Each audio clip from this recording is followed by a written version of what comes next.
السلام علیکم ورحمۃ اللہ وبرکاتہ۔ سیدنا عثمان غنی رضی اللہ عنہ پیش خدمت ہے۔ جی ہاں، اسلام کے تیسرے خلیفہ راشد سیدنا عثمان غنی کا دل آویز تذکرہ کہ جن کے علاوہ دنیا میں کوئی ایسا شخص نہیں ہوا جس کے نکاح میں کسی نبی کی 2 بیٹیاں آئی ہوں۔ اعلان نبوت سے پہلے نبی کریم صلی اللہ علیہ وسلم نے اپنی بیٹی رقیہ کو ان کے نکاح میں دیا۔ بدر کے روز وہ فوت ہو گئیں تو اپنی دوسری بیٹی ام کلثوم کو ان کے نکاح میں دے دیا۔ آپ پہلے ایمان لانے والوں یعنی السابقون الاولون میں شامل ہیں، عشرہ مبشرہ میں سے ہیں۔ ان کی مظلومانہ شہادت تاریخ اسلام کی پیشانی پر ایک داغ ہے جسے قیامت تک مٹایا نہ جا سکے گا۔ نبی کریم صلی اللہ علیہ وسلم نے ارشاد فرمایا، الہی میں عثمان سے راضی ہوں، تو بھی اس سے راضی ہو جا۔ عثمان کو آج کے بعد کوئی عمل نقصان نہیں دے گا۔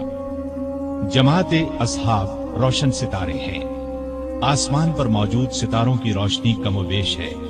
یہی مثال صحابہ کرام رضی اللہ عنہم کی ہے، لیکن ہیں سبھی روشن۔ ان میں سب سے نمایاں، سب سے روشن اور سب سے تابناک بہرحال پہلے 4 صحابہ رضی اللہ عنہم ہی ہیں۔ یہی پہلے 4 اصحاب خلفائے راشدین ہیں۔ عشرہ مبشرہ میں بھی سب سے پہلے انہی کا نام ہے۔ اسلام کا دامن شہادتوں سے مالا مال ہے۔ اعلان نبوت کے بعد سے آج تک مسلمان اسلام کے لیے قربانیاں دیتے آئے ہیں۔ خود نبی پاک صلی اللہ علیہ وسلم کے دور میں بہت سے صحابہ شہادت سے سرفراز ہوئے۔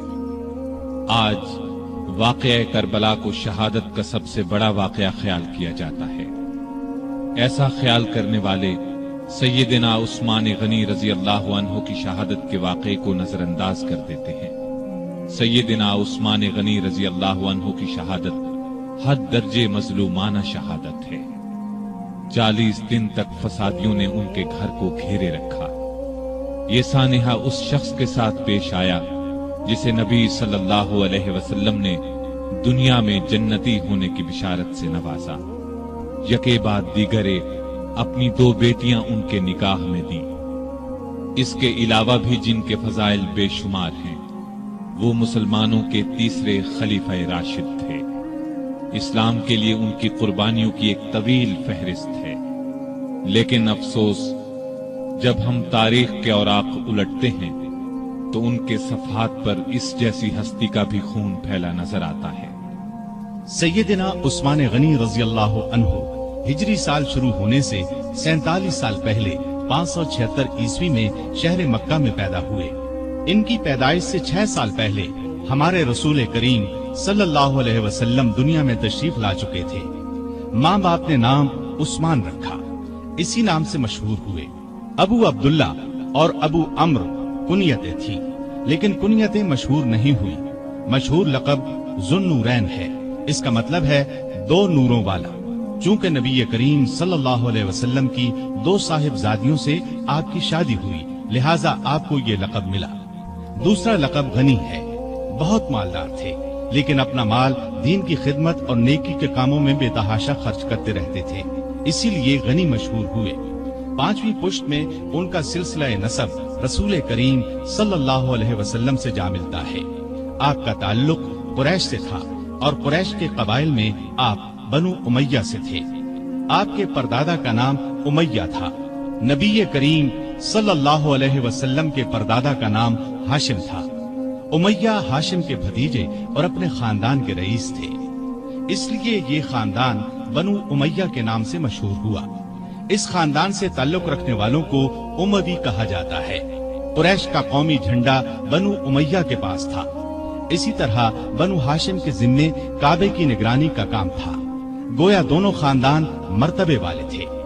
عثمان غنی کے والد عفان نے اسلام کا زمانہ نہیں پایا۔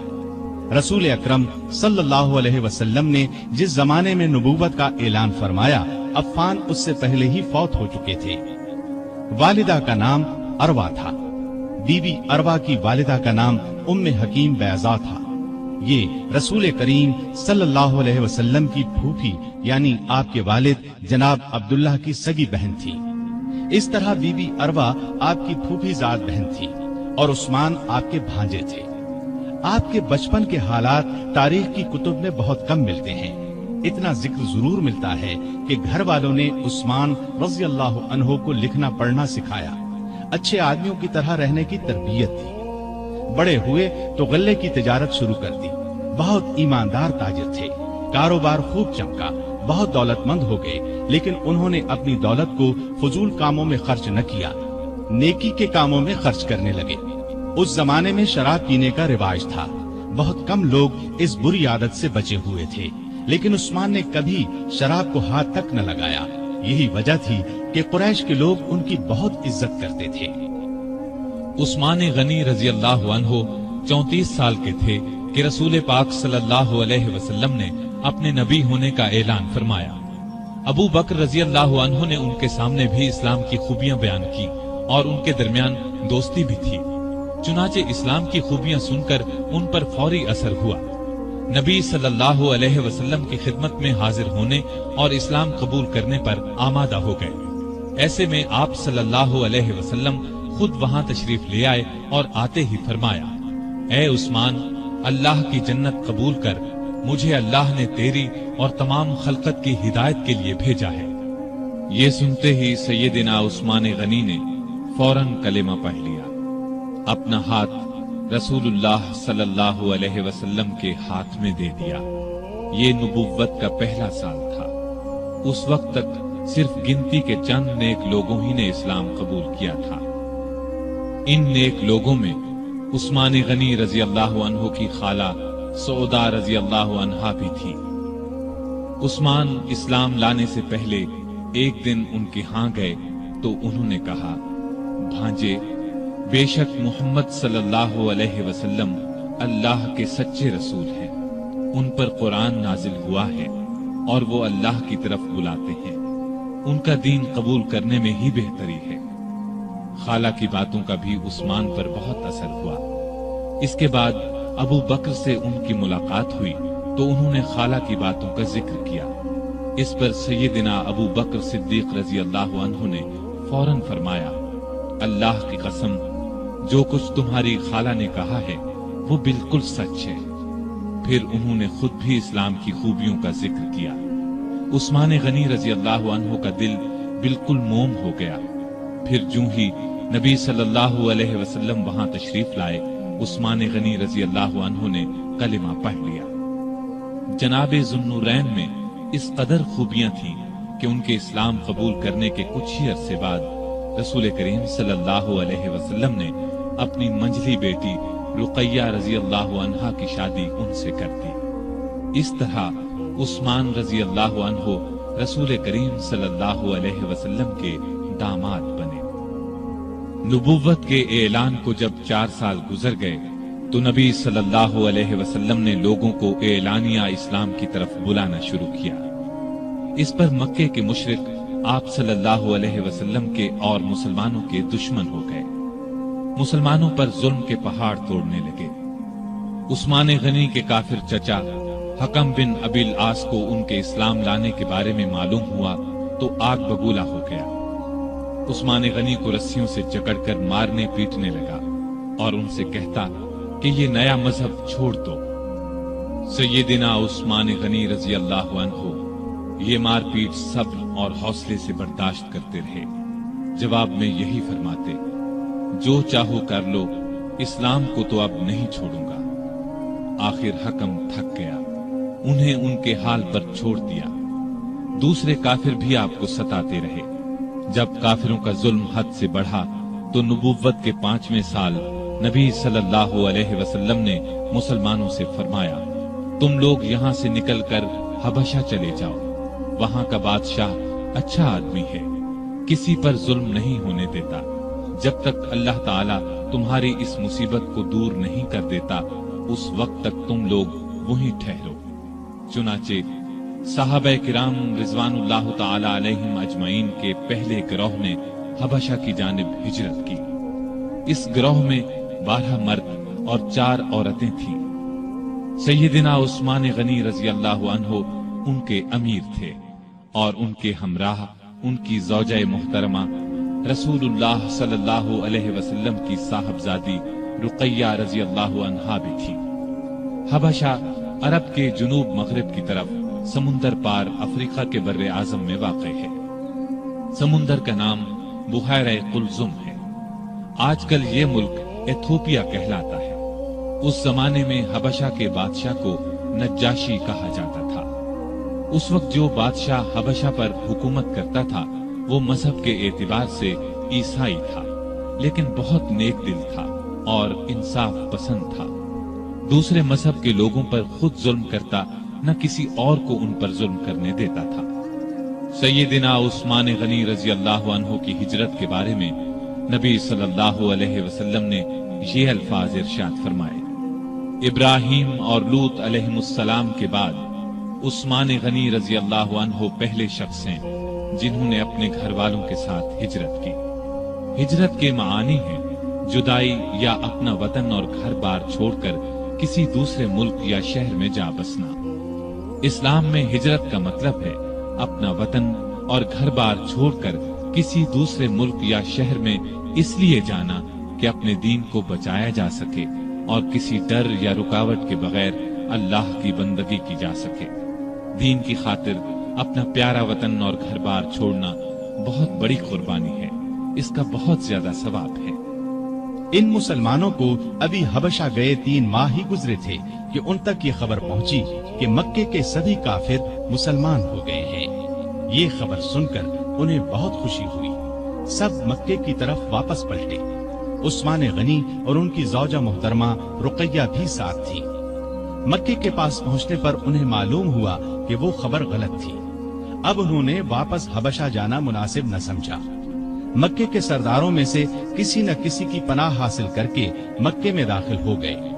مکے میں وہی حال تھا۔ مسلمانوں پر خوب ظلم و ستم کے پہاڑ توڑے جا رہے تھے۔ جب ان کی سختیاں حد سے بڑھ گئیں تو اگلے سال رسول کریم صلی اللہ علیہ وسلم نے پھر ہدایت فرمائی کہ مسلمان حبشہ کی طرف ہجرت کر جائیں۔ اس مرتبہ 102 مسلمان مرد اور عورتیں حبشہ کی طرف روانہ ہوئے۔ ان میں سیدنا عثمان غنی اور سیدہ رقیہ بھی تھے۔ یہ ان کی حبشہ کی طرف دوسری ہجرت تھی۔ حبشہ پہنچ کر یہ لوگ امن اور چین کی زندگی بسر کرنے لگے۔ قریش نے اپنے آدمی حبشہ بھیج کر کوشش کی کہ نجاشی ان لوگوں کو ان کے حوالے کر دے، لیکن اس نے ایسا کرنے سے انکار کر دیا۔ اس طرح یہ لوگ کئی سال وہاں رہے۔ نبی کریم صلی اللہ علیہ وسلم کے مدینے کی طرف ہجرت کرنے سے کچھ عرصہ قبل یہ پھر مکے پہنچے۔ نبوت کے 13ویں سال رسول پاک صلی اللہ علیہ وسلم نے مسلمانوں کو ہدایت کی کہ وہ ہجرت کر کے یثرب چلے جائیں۔ یثرب مکے کے شمال میں قریباً 421 کلومیٹر دور ایک بہت پرانا شہر تھا۔ وہاں کے رہنے والے بہت سے لوگ مسلمان ہو چکے تھے۔ انہوں نے نبی کریم صلی اللہ علیہ وسلم کو یثرب آنے کی دعوت دی اور یہ عزم ظاہر کیا کہ وہ مرتے دم تک آپ کی حفاظت اور مدد کریں گے۔ ان نیک لوگوں کو اسی لیے انصار یعنی مددگار کہا جاتا ہے۔ آپ نے ان کی دعوت قبول فرمائی، لیکن خود یثرب کی طرف روانہ ہونے سے پہلے آپ نے اپنے پیارے ساتھیوں کو مدینے کی طرف ہجرت کرنے کی دعوت دی۔ اس طرح آپ کی اجازت سے مسلمانوں نے ہجرت شروع کی اور سوائے چند ایک مسلمانوں کے سب مدینے پہنچ گئے۔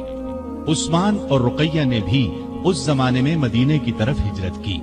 اس تیسری ہجرت میں ان کے ساتھ ان کے بیٹے عبداللہ بھی تھے۔ یہ حبشہ میں پیدا ہوئے تھے۔ یثرب پہنچ کر اوس بن ثابت انصاری کے مہمان بنے۔ پھر نبی کریم صلی اللہ علیہ وسلم جناب ابو بکر صدیق رضی اللہ عنہ کے ساتھ ہجرت کر کے وہاں پہنچے اور یثرب کو مدینۃ النبی کہا جانے لگا، یعنی نبی کا شہر۔ اس کے بعد صرف مدینہ نام رہ گیا۔ مدینے میں مسلمانوں کو پانی کی سخت تکلیف تھی۔ سارے شہر میں صاف اور میٹھے پانی کا صرف ایک کنواں تھا۔ اس کا نام بئر روما تھا۔ کنویں کا مالک ایک یہودی تھا۔ وہ پیسے لیے بغیر اس کنویں سے پانی نہیں لینے دیتا تھا۔ عثمان نے یہ کنواں مسلمانوں کے لیے خریدنا چاہا۔ یہودی فروخت کرنے پر آمادہ نہ ہوا۔